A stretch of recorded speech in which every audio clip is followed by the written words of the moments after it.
Գյուրջան Կասկադ, ցանկացած համեմատություն մեր օգտին է։ Պարոն Աղազարյան, այս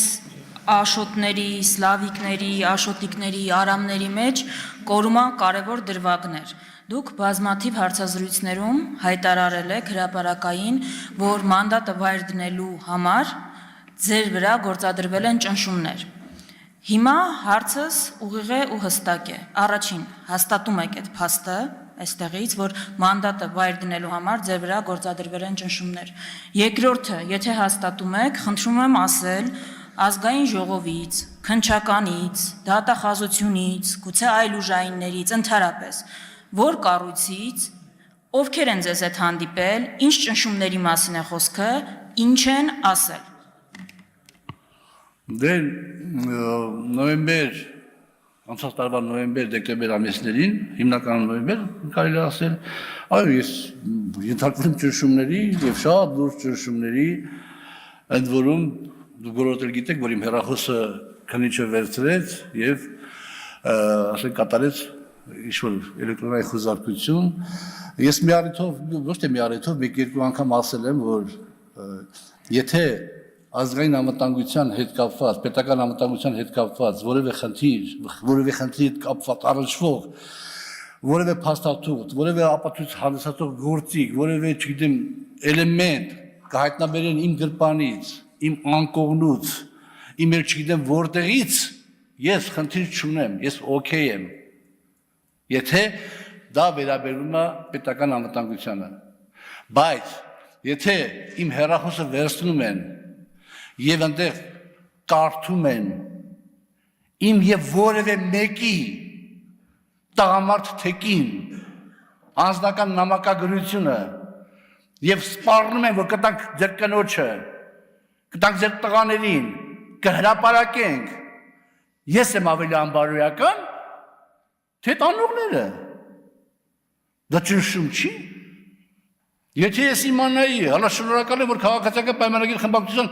անդամներից ոչ բոլորն են ծանոթացել այդ ամեն ինչին, բայց եթե ես իմանայի, որ իմ նախկին գործընկերներին այնպիսի վիճակի մեջ կդնեմ, որ իրանք այդքան կիջնեն, որ կկարդան իմ անձնական նամակագրությունը մի հատ ինձ անբարոյական կասեն, ես առանց վարչապետի խնդրանքից մանդատից գրաժարվեի, որ այդպիսի վիճակ չլներ իմ նախկին գործընկերների համար։ Բա Քյարեմյանը ելույթ ունենում ասում է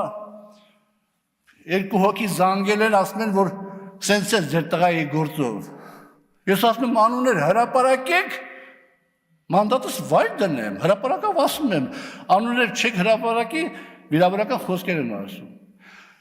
Այդ գործի հետ կապված իմ խնդրանքով իմ փաստաբանն է դիմում եւ վարույթը հարուցվում իմ եւ պարոն Քարամյանի այդ միջադեպի հետ կապված եւ այդ վարույթը քննում է։ Բայց ամեն ինչ ճնշումներ են։ Հիմա այլ ավելի ճնշումներ են եղել, որոնք ասենք հարմար չեմ գտնում ասել։ Արձագանք։ Տիկին դատախազ, նախ կարծում եմ էլ շանս չունեք սա չլսելու եւ չտեսնելու տալ, փաստացի հաղորդում էր հանցագործության մասին, որ բարձրագույն մանդատ ունեցող մարդու նկատմամբ գործադրվել են ճնշումներ մանդատը վայր դնելու մասին։ Պարոն Աղազարյան, ես ձեզ կոչ կանեմ, չեմ կարծում էլ ավել ընկնելու տեղ կա, եկե ինձ թվում է հիմա է ժամանակը ավելի ուղիղ ու պարզ խոսելու, անուններ տալու եւ ասելու ի վերջո ովքեր են ձեզ ճնշել։ Չգիտեմ, եթե այլ սպասումներ ունեք, դրանք չեն արդարանալու, իզուր մի սպասեք։ Եվ քիչ առաջ լրագրողների հետ զրույցում դուք ասել եք, որ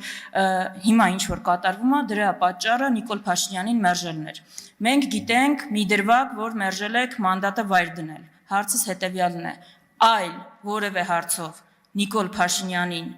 մերժել եք, այսինքն ինչ եք մերժել, մերժել եք արդյոք թե ոչ, եթե մերժել եք, ինչ եք մերժել, որ հայտնվել եք այս վիճակում։ Ոչ, ես չեմ հիշում, որ պարոն վարչապետին որևէ այլ բանով մերժած լինեմ, ուղղակի իմը տպավորություն ստեղծել եւ ես իր հետ այդ զրույցում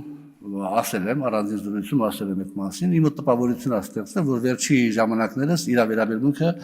իմ հանդեպ փոխված է եւ ես այդ փոփոխությունը պայմանավորվել եմ նրանով, որ կներեք իհարկե հազար անգամ, որ ես, ասենք, միշտ հայտնի եմ եղել, սխալ թե ճիշտ կապ չունի դա, բայց ինքնուրույն տեսակետ արտահայտելու կամքով։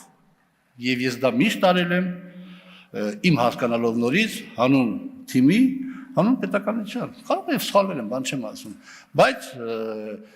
այս դուր բոլոր իրավիճակներում ըստ երևույթին, որով մենք հայտնվել ենք, մեր պետությունը հայտնվել է եւ հայտնվել է վարչապետը, երևի թե իրեն արդեն այդպիսի գործիչներ պետք չեն։